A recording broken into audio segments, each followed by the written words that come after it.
Olá pessoal, tudo bem? Aqui é o professor Luciano dos Anjos falando. Hoje a nossa aula é sobre fenologia em florestas tropicais. Bom, antes de a gente começar, você deve estar reconhecendo essa imagem, essa foto aqui do lado, né? Da PA com a Imparopeba, no caso, com a florada dos ipês. Vocês vão ver que isso tem tudo a ver com a aula de hoje. Bom, vamos começar a aula com alguns conceitos chaves. Por exemplo, genótipo. Genótipo, a gente tem que compreender que nada mais é do que a constituição genética única de cada indivíduo. Cada indivíduo tem as suas características, tem o seu próprio genoma, tem o seu conjunto particular de genes e o define, então, como indivíduo único, né, basicamente.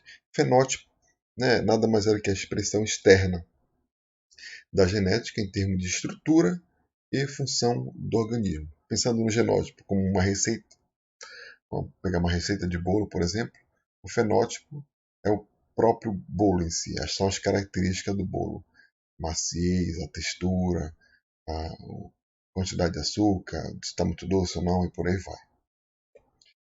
E a plasticidade fenotípica nada mais é do que as variações, né, ambientalmente induzidas sobre o fenótipo. Esse termo plasticidade está muito relacionado com a variabilidade ou a variação de formas possíveis do fenótipo em um determinado gradiente ambiental. Então vamos pegar um exemplo da receita do bolo e do bolo. Vamos assumir que a plasticidade fenotípica seria o forno que cada pessoa tem em casa. Né? Se eu usar a mesma receita, os mesmos ingredientes, né, do ponto de vista genético, do ponto de vista fenotípico, o meu bolo, que eu vou assar no meu forno, que tem características particulares também de temperatura, pode ser um forno que assa, esquenta mais de um lado, esquenta mais do outro, e por aí vai, ele vai ser diferente do bolo da casa de vocês, que tem um outro fogão, tem um outro padrão de forno, e por aí vai. Né? Então eles têm essas variações que são ambientalmente induzidas sobre o fenótipo, no caso é a plasticidade fenotípica.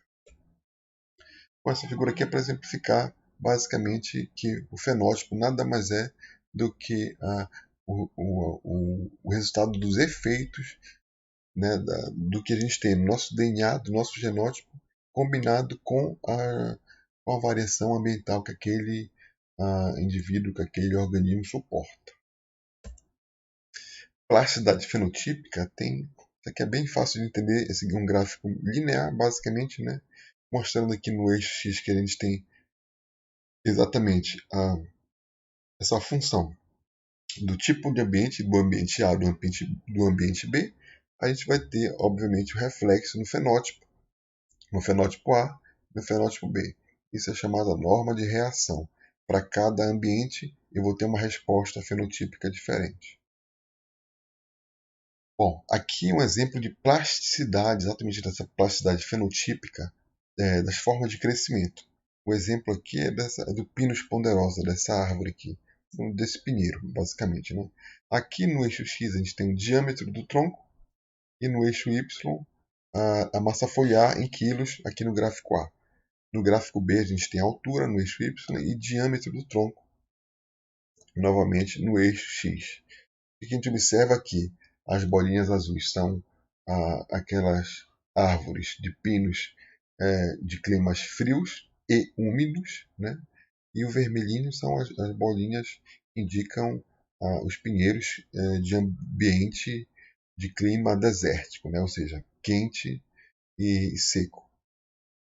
Bom, então aqui basicamente a gente tem a mesma espécie, né? Mesmo, mesmo tipo específico, só que, no entanto, a gente tem resposta diferente da mesma espécie em ambientes diferentes. Né? De modo que aqui, em relação à massa foliar, as, aquelas plantas que são cultivadas em ambientes de clima frio e úmido têm uma massa foliar maior do que aquelas em comparação com ambientes desérticos. Né? Então, dependendo do tipo de ambiente, dependendo da influência do ambiente, eu vou ter uma resposta fenotípica, assim também como ocorre aqui em relação à altura da planta em função do diâmetro do tronco. A gente tem árvores maiores ou mais altas em climas frios e úmidos em comparação com climas desérticos. Esse aqui é um outro exemplo da plasticidade das formas de crescimento, mostrando essa variação ao longo de um gradiente altitudinal de altitude, comparando com a resposta da planta, né, com a resposta fenotípica, em função da altura das plantas em centímetros. Aqui é a mesma espécie, novamente, com indivíduos cultivados em diferentes condições ambientais, no caso aqui de altitude. Então notem que, começar aqui desse lado aqui, que aquelas plantas que são cultivadas em ambientes com altas altitudes, né, com graus elevados de altitude, elas em geral elas têm uma altura relativamente pequena em comparação com aquelas plantas de altitude mediana e de altitude em relação a zero, né, ou seja, ao nível do mar.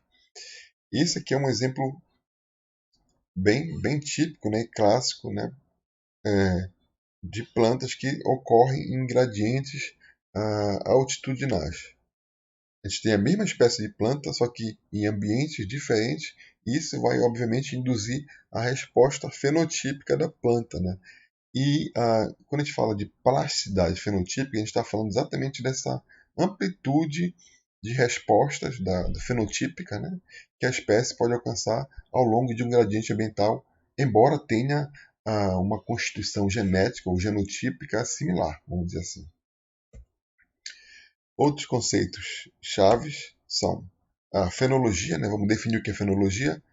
A fenologia é o estudo das modificações periódicas ao longo do tempo de vida das plantas. Né? Então, todas as modificações ao longo de um determinado tempo, no caso, o tempo de vida da planta, a gente pode avaliar isso a partir de medidas objetivas, a partir de métricas que a gente consegue quantificar isso e verificar e então detectar esses padrões. Bom, a fenologia ela estuda a ocorrência desses eventos biológicos repetitivos, né, que ocorrem com frequência ao longo de toda a vida de uma planta, né, que pode ser, por exemplo, relacionada à queda foliar, ao brotamento, floração, frutificação.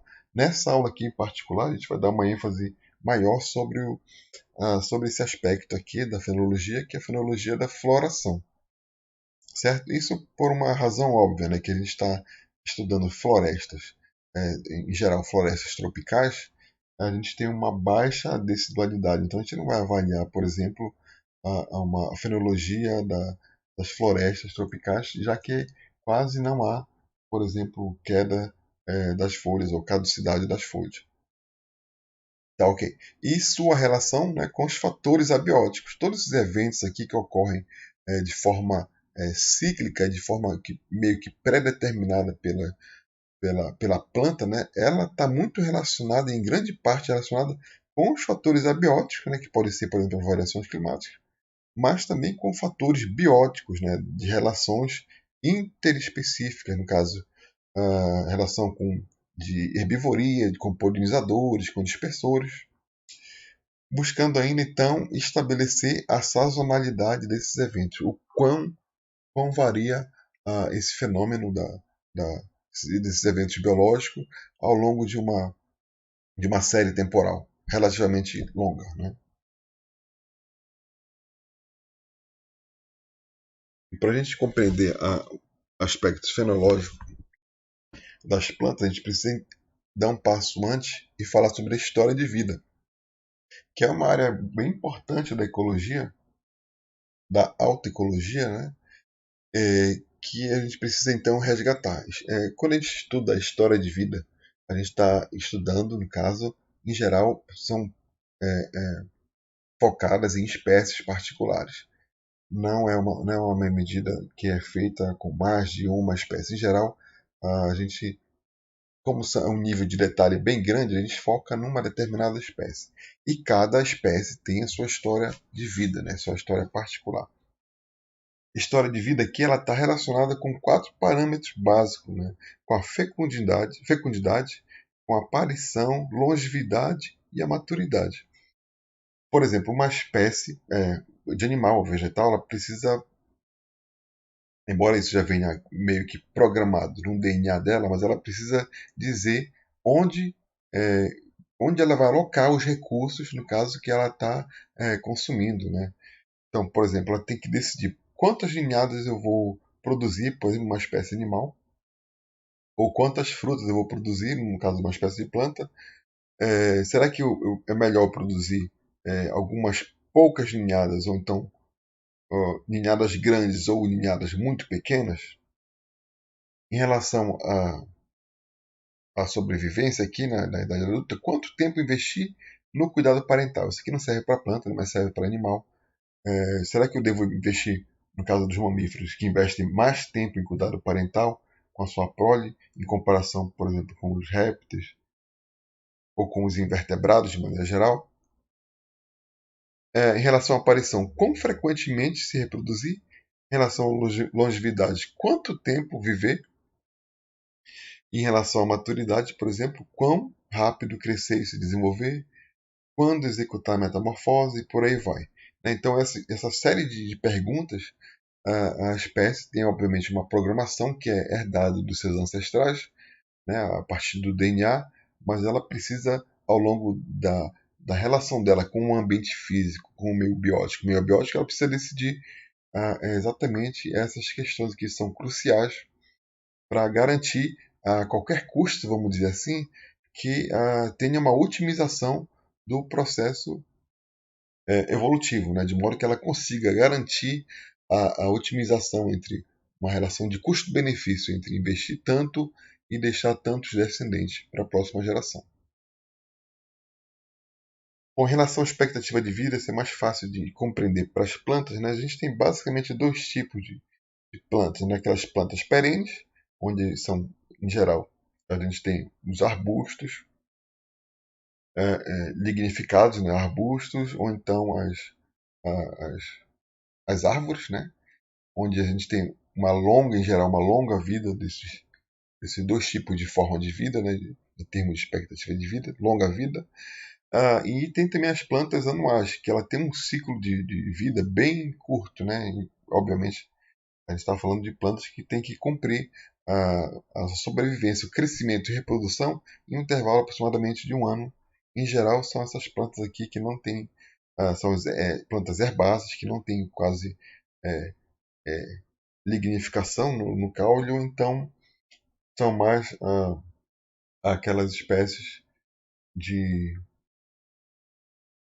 das plantas de crescimento rápido, como as. Como é que chama, meu Deus? Acabei esquecendo, mas eu vou lembrar daqui para mais tarde e vocês vão saber do que eu estou falando. Ok? Vamos lá, continuar. Bom, em relação ao crescimento das plantas também, que é um aspecto importante da fenologia, né? A gente tem aqueles tecidos que são particularmente importantes para o crescimento de uma planta, no caso dos meristemas, né? Tanto o meristema apical, no caso das raízes, e o meristema apical, né? Tanto da parte superior quanto da parte das raízes. E exatamente a partir desse contato com o ambiente físico, né, e com a disponibilidade de nutrientes, a planta precisa tomar uma decisão se ela vai crescer, se ela vai, por exemplo, perder as folhas, se ela vai investir mais em raiz para buscar mais nutrientes e água do solo e por aí vai. E aqui tem um outro exemplo, uma foto mostrando os anéis de crescimento, né, das plantas, onde tem uma alta correlação também com as variáveis do meio físico, né, com as variáveis ambientais. Em geral, as plantas tendem a crescer, né, a partir desse crescimento aqui, no caso, crescimento secundário, no caso só de angiosperma, né, a gente não está falando de angiospermas, no caso dicotiledôneas, né, não está falando de monocotiledôneas, que tem exatamente essa característica do crescimento secundário, né, de modo que em geral, cada anel aqui está relacionado ó, com um intervalo de tempo padronizado, vamos dizer assim. Em relação ao ciclo de vida, essa aqui é uma figura bem clássica e super intuitiva para a gente, né, para nós seres humanos, porque ela mostra exatamente todo os passos, vamos dizer assim, os aspectos da nossa vida, né? Como indivíduo de uma espécie humana, mas obviamente tem uma aplicação mais ampla para todos os seres vivos. Aqui esse gráfico é interessante porque ele mostra que exatamente no eixo Y o output, né, reprodutivo, ou seja, a quantidade ou a saída, vamos dizer assim, o resultado reprodutivo, né, de um determinado indivíduo. Então a gente começa com um indivíduo que nasce, né, após passar essa fase juvenil de crescimento aqui, ele entra na fase do início da reprodução. Essa fase reprodutiva ela ocorre em um determinado intervalo, exatamente onde nessa fase reprodutiva que a gente tem um aumento desse output reprodutivo, é onde a gente tem a tendência de aumentar a, a prole, no caso, e o número de descendentes, só que ela aumenta até certo ponto, até certa idade, e após alcançar esse pico, ela tende a reduzir à medida que o tempo passa. E tem o fim exatamente culmina no fim da reprodução aqui. E tem a fase pós-reprodutiva, que então finaliza aqui, se não ocorrer nenhuma intercorrência no meio do caminho, termina aqui na morte por senescência, no caso a morte por velhice. E a gente pode pegar exatamente esse gráfico e esse padrão de resposta de todas as formas de vida e tentar enquadrar as plantas, por exemplo, né, pegando as espécies anuais. A gente pode ter dois tipos de espécies anuais. Elas podem seguir duas formas de ciclo de vida. Tem essa primeira aqui, né, que são as plantas semélparas. Né? No caso aqui, uma semélpara anual significa que é uma planta que tem um único evento reprodutivo ao longo de toda a sua vida. Então, como ela tem basicamente só um ano de vida, né, obviamente por ela ser anual, ela tem uma fase juvenil de de crescimento aqui até chegar a um estágio onde ela alcança a maturidade reprodutiva e tem um único pico, né, reprodutivo, onde logo em seguida então ela morre. Né? Então ela produz uma grande quantidade de flores e semente num pico, né, e após isso ela acaba por morrendo. Essa aqui é uma semélpara, ou seja, tem apenas um evento reprodutivo, ou então pode ser chamada de monocárpica também, né, ou monocarpia anual. E nesse outro exemplo aqui a gente tem uma heterópara anual. No caso, heterópara significa que ela tem mais de um evento ou vários eventos reprodutivos ao longo de toda a vida. Embora seja uma planta anual aqui, obviamente ela precisa encurtar a fase juvenil, ela precisa então, crescer mais rápido, atingir a maturidade sexual mais rápido, para que no intervalo, no que há de restante do ano, né, a gente então ela possa ter vários eventos reprodutivos até alcançar aqui o final da vida reprodutiva e entrar em senescência e morrer. Então aqui é uma heterópora anual e uma planta semélpara anual. Em relação às espécies perenes, a gente tem, por exemplo, as espécies heteróparas perenes com reprodução sazonal, que exatamente ela tem a fase juvenil, a fase reprodutiva. No entanto, a fase reprodutiva ela ocorre, os picos, né, dos outputs reprodutivos ocorrem em uma determinada época do ano em particular.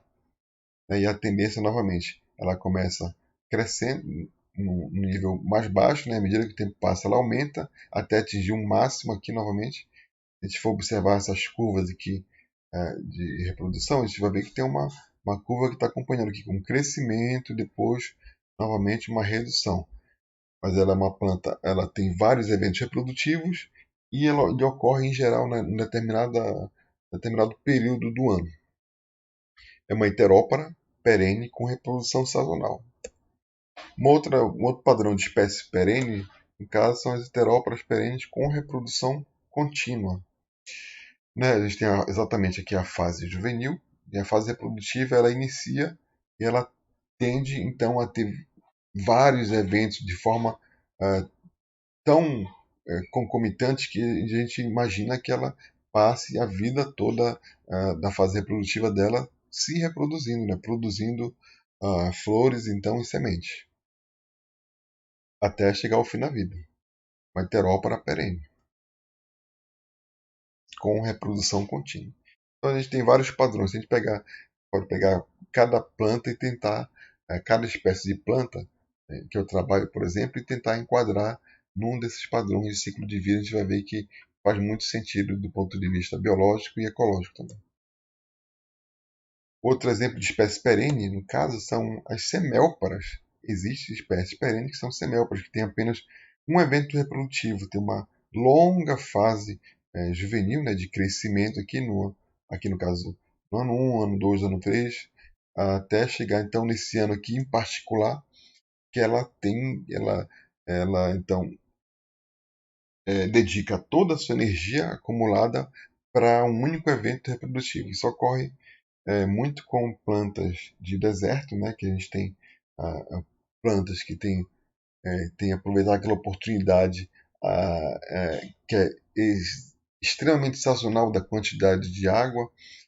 Algumas plantas dedicam, então, para se reproduzir exatamente nesse período onde tem mais água no deserto, obviamente vai ser um ambiente muito estressante, né, e a partir desse pico reprodutivo há então essa grande produção de propágulos, então de flores e sementes, né, para então que a espécie possa se perpetuar.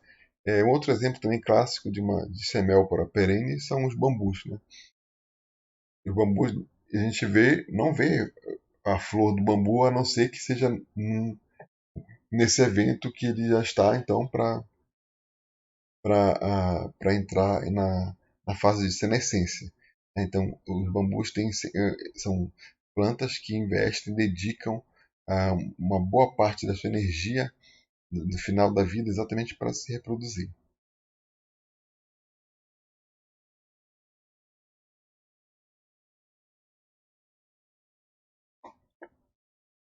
A gente pode também classificar, vamos dizer assim, as plantas, né, ou a estratégia de vida das plantas, de acordo com esse diagrama aqui, com esse triângulo que foi proposto por Grimm lá em 1977.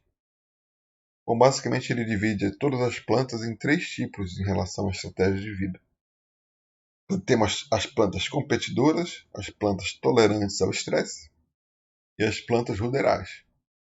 Bom, as plantas competidoras, no caso de colocar como exemplo, né, são adaptadas a ambientes de pouco distúrbio e pouco estresse. Então, aqueles locais que são mais estáveis do ponto de vista ambiental, do ponto de vista climático, por exemplo, ou do ponto de vista de sazonalidade de qualquer outro fator ambiental importante, se tem uma estabilidade, as espécies de plantas que vivem sob esses ambientes, sob essas condições, elas precisam ser excelentes competidoras, né? Porque todas as espécies ali vão estar exatamente em busca desse lugar ao sol, vamos dizer assim. Então elas precisam competir muito bem para então garantir a sua persistência. Nós temos as plantas tolerantes ao estresse, né? Elas são adaptadas a um ambiente com pouco distúrbio, mas muito estresse. São, em geral, aqueles ambientes que são desérticos, por exemplo. Me vem logo na cabeça o deserto, porque são ambientes que têm estresse hídrico fortíssimo, né? E, por outro lado, tem uma certa estabilidade dessa condição ambiental, tolerante aos estresses. E, por último, tem as plantas ruderais, são aquelas plantas que estão adaptadas exatamente a ambientes onde os distúrbios ocorrem com uma frequência muito alta, né? No entanto, a frequência é alta, só que não tem tanto estresse ambiental, um estresse hídrico, por exemplo, um estresse de temperatura. Mas são aqueles ambientes que a gente tem eventos que ocorrem rotineiramente ao longo de, sei lá, intervalo de 2 anos. Então, vamos pegar, por exemplo, aqui um padrão de planta ruderal, como ocorre na Amazônia, o evento de desmatamento, né, desmatamento ou queimada. Após então um evento de desmatamento, a gente vai ter uma oportunidade para plantas colonizar aquela área, né? Então, e reiniciar o processo, dar o restart no sistema a partir da sucessão florestal, da sucessão ecológica. Então, nesse caso, a gente vai ter, nesses ambientes onde ocorrem esses distúrbios com frequência, mas em geral são ambientes que têm a uma exposição, uma boa disponibilidade de água, de luz, são onde essas plantas ruderais vão então crescer com mais facilidade, vamos dizer assim. São locais onde tem um aumento do distúrbio, as ruderais. Onde tem um aumento do estresse nesse sentido, são as plantas tolerantes ao estresse. E aqueles ambientes estáveis e com pouco distúrbio são aqueles ambientes onde tem um aumento da competição, são as espécies competidoras. Nesse intervalo aqui, nesse meio termo aqui, tem diversas histórias intermediárias de história de vida. Né? Então, se uma espécie não se enquadra em nenhum desses extremos, né, dessas quinas aqui, desses corners, ela vai estar enquadrada em algum ponto aqui desse triângulo.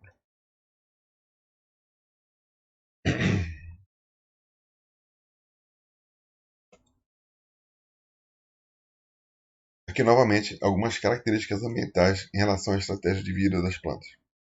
As espécies competidoras, ruderais ou tolerantes ao estresse.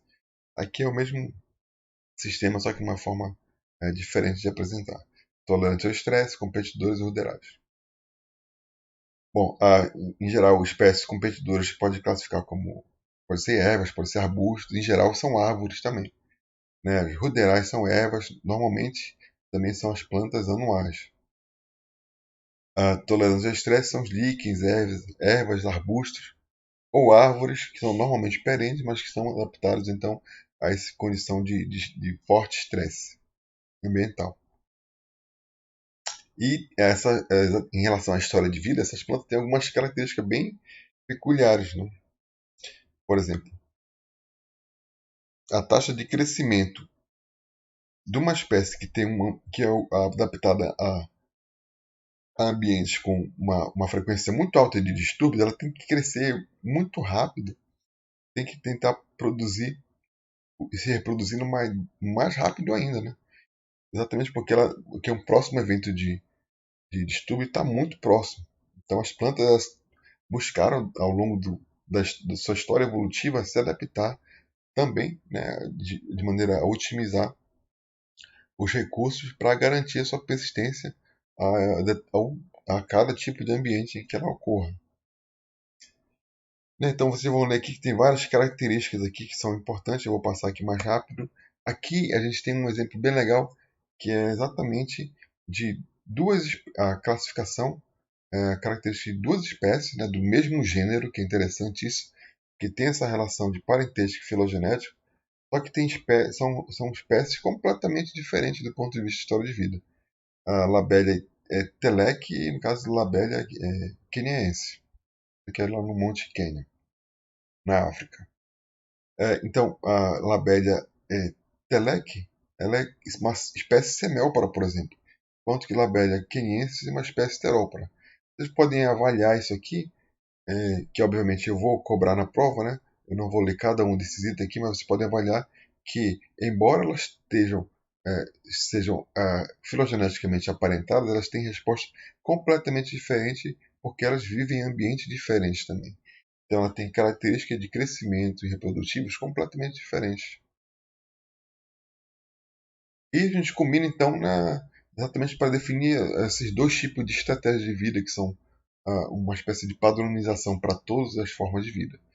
São as espécies que são R estrategistas ou as espécies que são K estrategistas.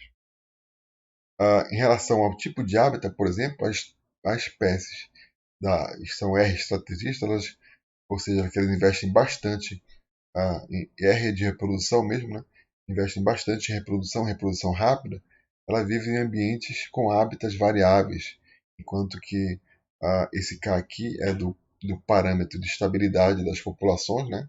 É exatamente a capacidade de suporte, que é definida como K, ela indica exatamente que os hábitats dessas espécies com essa estratégia são hábitats mais estáveis. E aqui tem várias características, por exemplo, mortalidade. Vamos pegar uma aqui. Em relação ao R estrategista, ela é imprevisível, né? Não depende da densidade. E não tem nenhum efeito quase do tamanho da população sobre a densidade, né? Já que não tem quase ou não teria quase essa competição intraespecífica. E em relação à estratégia CAR, ela é previsível em relação à mortalidade, muitas vezes relacionada ao tamanho populacional. A reprodução, em termos de reprodução, em relação a R estrategistas, elas são semélparas em geral e têm uma alta produção de sementes, enquanto que as estrategistas são heteróparas. Vocês vão ver que a gente tem a outra característica relacionada à seleção natural, por exemplo. A R estrategista ela cresce rápido, alcança uma maturidade rápido, uma reprodução precoce e ela tem em geral tamanho pequeno, obviamente, porque ela não tem como investir tanto na biomassa, né, no tamanho do indivíduo. E em relação às plantas que são K estrategistas, ou qualquer tipo de, no caso aqui em particular, planta mesmo, tem um crescimento lento, tem uma reprodução tardia e em geral tem grande tamanho. Bom, em relação agora ao aspecto da floração, né, que é o que a gente vai abordar com uma maior profundidade nessa aula, já que a gente vai estar falando de fenologia em floresta tropical, a gente tem, a gente pode definir eventos de floração de uma determinada espécie de planta como assíncrono. Nesse caso, assíncrono significa, tem inclusive uma palavra que a gente tem usado com mais frequência agora nesses ambientes virtuais de aprendizagem. Assíncrono a gente tem onde os indivíduos, ou seja, menos de 20%, uma fração pequena, relativamente pequena dos indivíduos, não produzem flores ao mesmo tempo. Né? Então, há essa assincronia da floração, quando a gente tem exatamente menos de 20% dos indivíduos. Pouco síncrono, que tem uma variação aqui meio que entre 20% e 60% dos indivíduos produzem flores ao mesmo tempo, ou altamente síncrono, quando acima de 60% dos indivíduos de uma determinada população, de uma determinada espécie, produzem flores ao mesmo tempo. Então, altamente assíncrono. Bom, e exatamente a floração ela tem esse papel e essa capacidade crucial para as angiospermas, obviamente, que é atrair os polinizadores. Né?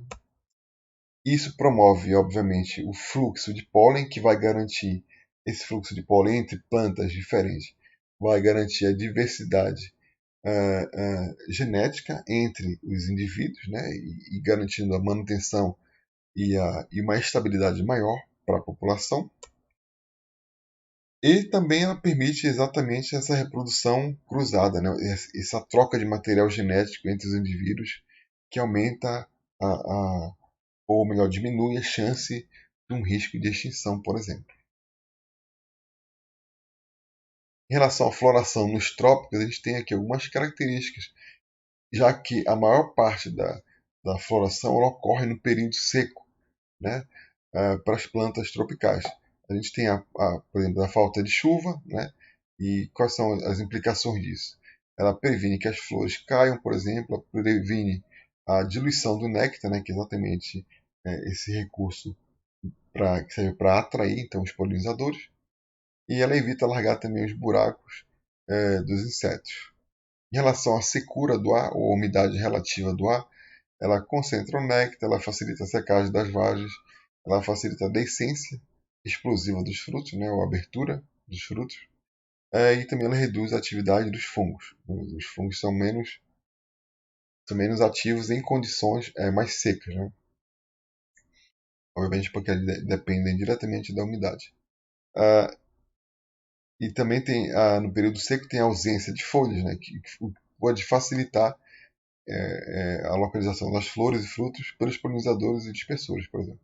Em relação a fatores negativos, vai faltar, obviamente, água no solo. Né, isso pode causar também o murchamento das flores. Em relação às características das plantas, a gente tem exatamente um, um, como atributo importante as cores mais brilhantes de flores e frutos. E também pode promover a orientação visual de polinizadores e dispersores. Então, essa é uma das características mais básicas assim, em termos de resposta, vamos dizer assim, fenotípica das plantas, em função desse ambiente mais seco. Né? E obviamente, novamente falando que É tudo direcionado para otimizar, então, a resposta reprodutiva e garantir, assim, a manutenção e a persistência da espécie ao longo das gerações. Bom, em relação à fenologia da floração de algumas das árvores neotropicais, a gente tem esse padrão aqui. A gente pode ter um padrão que é cíclico, né, ou sazonal, onde pode ocorrer uma vez por ano, pode ser 2 vezes por ano, pode ser um intervalo maior, né, de 2 ou 3 anos, 3 ou mais anos. Em relação aos cíclicos ou não sazonais, pode ser do tipo gregário, massivo, extensivo, ou então raro ou espaçado. No caso do gregário, ela ocorre quando as árvores florescem aleatoriamente, né, sem nenhuma sincronia.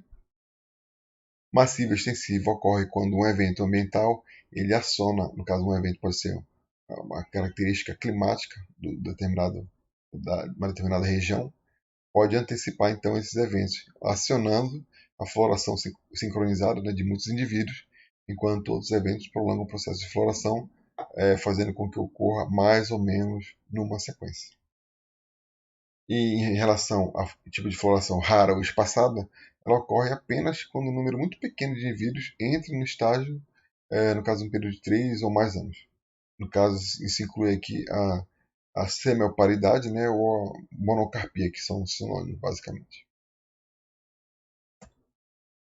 Aqui é um exemplo de indivíduos de espécies diferentes sendo acompanhados ao longo de um longo tempo. Né? Aqui uma longa série temporal acompanhando os eventos de floração, né, de amplitude de floração para cada árvore nesse intervalo aqui, de janeiro de 69 até dezembro de 1980. Então, em eventos quando eles têm uma produção contínua, pode ocorrer, no caso dessa espécie aqui, a Guateria aeruginosa, ela pode produzir flores em todos os anos e produziu flores nesse intervalo aqui entre 69 e 80 todos os anos.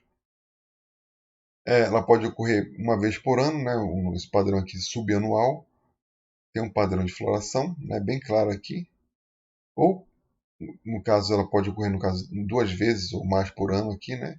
Anual é uma vez por ano, de fato, onde a gente tem aqui loncocarpos ou ligantos, né? E uma espécie aqui semépara anual, onde ocorreu basicamente um evento, 2 eventos de reprodutivo, de produção de flores em mais ou menos uma década, né? ou 11 anos, foi o tempo que foi acompanhado essa série temporal aqui. Então, basicamente, a gente tem para cada espécie a gente vai ter uma resposta diferente em relação a a produção e a quantidade de flores. Essa tabela aqui é só para mostrar que a gente pode pensar em estudar a fenologia da floração utilizando várias características, né? Várias variáveis. E aqui tem uma conjunto de variáveis, por exemplo, o período de terminação das flores, onde termina, ou de finalização do processo de floração, início da floração, taxa de floração, o curso, pico de floração, entre outras variáveis. Dá para medir vários atributos, vamos dizer assim, do ponto de vista fenotípico. E aqui do lado a gente tem a definição exatamente de o que a gente está medindo.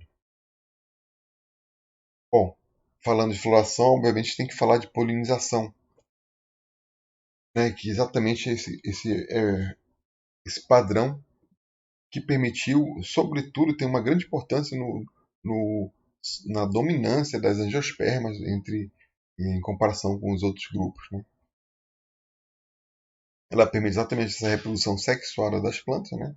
Que permite o aumento da variabilidade genética e, obviamente, significa um maior vigor populacional, significa uma população mais forte. Bom, quando a gente está estudando biologia da polinização, a gente estuda floração, biologia floral, tem que incluir também os polinizadores, né, e os sistemas reprodutivos.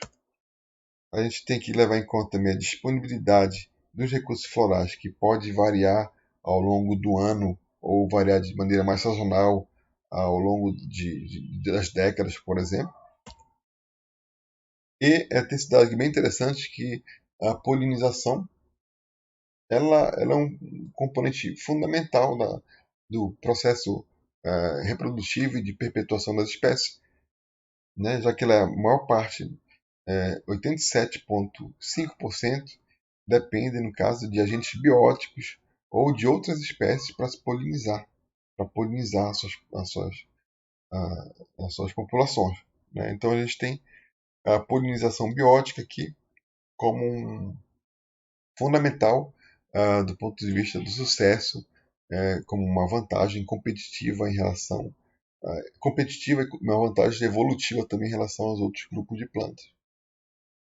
Essa interação interespecífica que é crítica, né, para as angiospermas.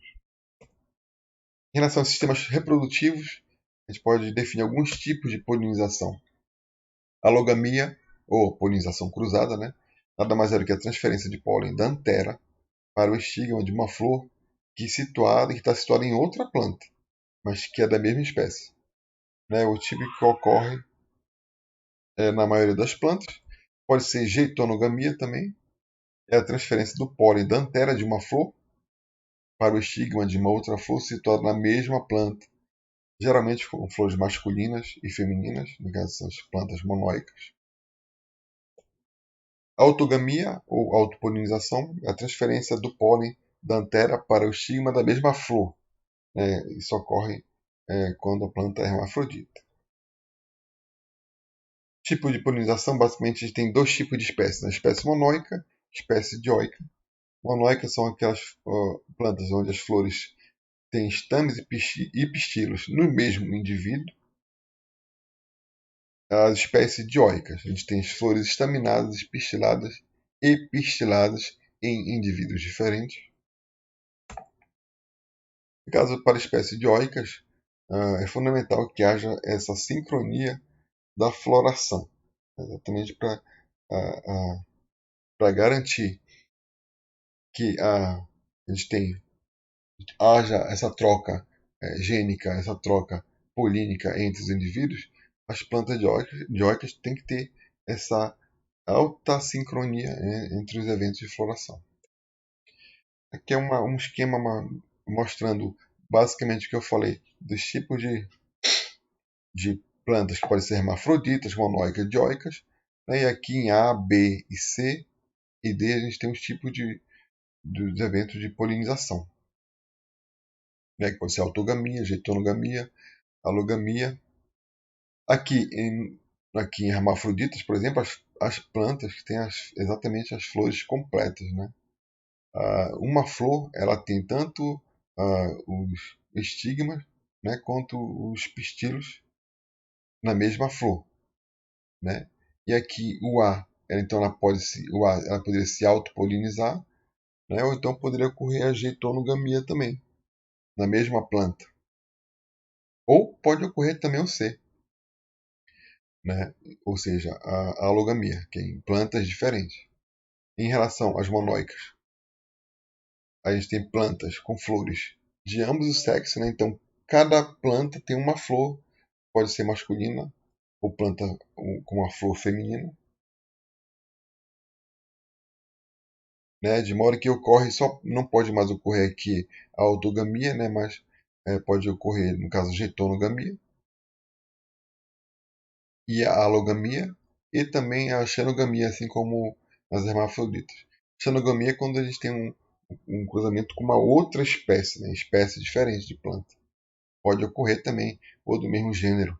Né, o grupo das plantas é um grupo assim, bem, vamos dizer assim, sem preconceito nenhum, vamos dizer. E as plantas dioicas, né, que tem, no caso, as flores são unissexuais, né, são aquelas plantas que têm só flor macho, por exemplo, flor masculina, ou então só flor feminina. Tipo de polinização. Bom, a gente tem novamente que enfatizar que polinização não vai garantir a fecundação, né, são coisas diferentes. Existem alguns mecanismos de barreira para a autopolinização. A autopolinização nunca vai ser interessante para as plantas porque ela diminui exatamente a diversidade genética, né, das populações. Mecanismo de barreira tem, por exemplo, a dicogamia, né, No caso, ocorre o amadurecimento do androceu, no caso, em um período distinto em relação ao gineceu. E a ergogamia, no caso, a gente tem uma barreira física, né, entre as flores para não ocorrer exatamente esse processo de autopolinização. Vamos falar um pouco sobre a sincronia da floração e estratégias reprodutivas. No caso as plantas tendem de espécies diferentes, se elas têm o mesmo, por exemplo, um polinizador, o mesmo tipo de polinizador, elas tendem a organizar, vamos dizer assim, olha, eu vou produzir flores num determinado mês, uma determinada espécie produz num outro mês, e assim sucessivamente, para não haver uma sobreposição muito grande e uma competição, obviamente, por polinizadores. Nesse caso aqui, polinizadores aí pode ser um recurso, né, crítico. Né? Imagine-se a mesma planta ou plantas de espécies diferentes resolvem então produzir flores no mesmo período. Os polinizadores vão ter que fazer uma opção.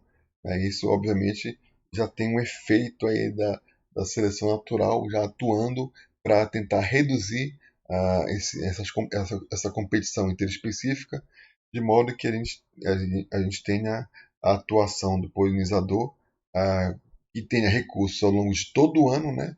E polinizando espécies diferentes. Bem interessante isso. Síndrome de polinização. Bom, a gente vai primeiro falar dos recursos florais, néctar, no caso tem os nectários, o pólen que está situado nas anteras, outros recursos florais, pode ser um óleo, por exemplo, nos elaióforos, resina nas glândulas resiníferas, e no caso a substância odorífera para atrair os polinizadores no osmóforo. E também, obviamente, pensando em biomassa, em produzir biomassa e alimento, né? A gente tem os corpos de alimentação, que são os tecidos nutritivos das plantas, que servem para alimentar os polinizadores. Forma de atração pode ser por odor, cor, tipo de corola, né? E horário de abertura das flores. Pode ser diurno ou noturno. Isso também vai influenciar diretamente no tipo de polinizador que a planta vai preferir, né? Vamos dizer assim, dependendo do odor, da cor, do tipo de corola e da abertura. Síndrome de polinização, a gente tem alguns tipos. A canterofilia são aquelas plantas que são polinizadas por besouros, né, e percevejos também. Tem dentre os vários agentes invertebrados e vertebrados, a gente tem os besouros como polinizadores muito importantes para as plantas. A miofilia, né, ou sapromiofilia, que é a polinização é exercida por moscas em geral. A melitofilia, onde a gente tem a polinização por abelhas. A psicofilia e a falenofilia é exatamente a polinização, respectivamente, de borboletas e mariposas. Ornitofilia, polinização, no caso aqui por um vertebrado, as aves. E a quiropterofilia é a polinização por morcegos. Né? Essa imagem que eu acho incrível porque mostra o alcance, né, da língua desse morcego para então alcançar os nectários dessa planta. E, em geral, os morcegos são fundamentais para a polinização dos cactos, né, em ambiente de deserto. Bom, pessoal, era essa a aula de hoje. Eu queria agradecer a atenção de todos. Muito obrigado. A gente se encontra semana que vem. Abraços. Tchau.